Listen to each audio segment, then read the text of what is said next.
السلام عليكم ورحمة الله تعالى وبركاته. maanta waxa waaye waxaan rabaa video yana reaction ka bixiyo wax kale ma aan soo fadhiisan weli reaction ma aan bixin video ma soo qaadanin balse waxaan soo qaatay video yar aan TikTok ka soo qaaday ka iyo TikTok markaan aadno halkan maahan video gana waa inaad daawan doontaan hadii uu aad yiraahdo marka insha Allah daawasho wacan videoga inaad daawado marka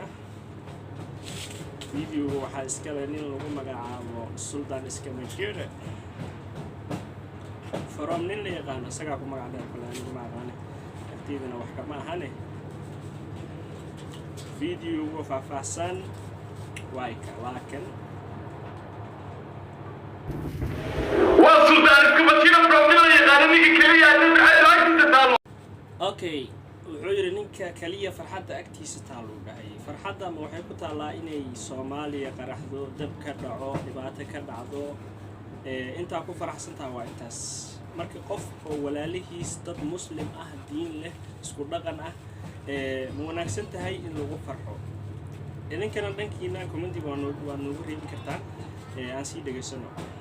2020 reer yam haya beelo reer yam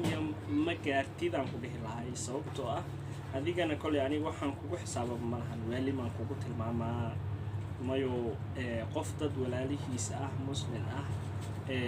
ku farxaya dhimashadooda dad dhimanayo amba adiga dhaawac ah qof ku faraxsan kale aniga waxaan dhahaa ma aqaan kale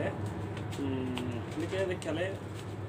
mar walbana waa soo duubtaa videoda noocan markii qarax iyo waxyaabo sidaas aad aragtid markii kale aan dhageysanaada muqdisho waa ilaahiyay awbeerka aniga kale waxaan ku dhihi lahay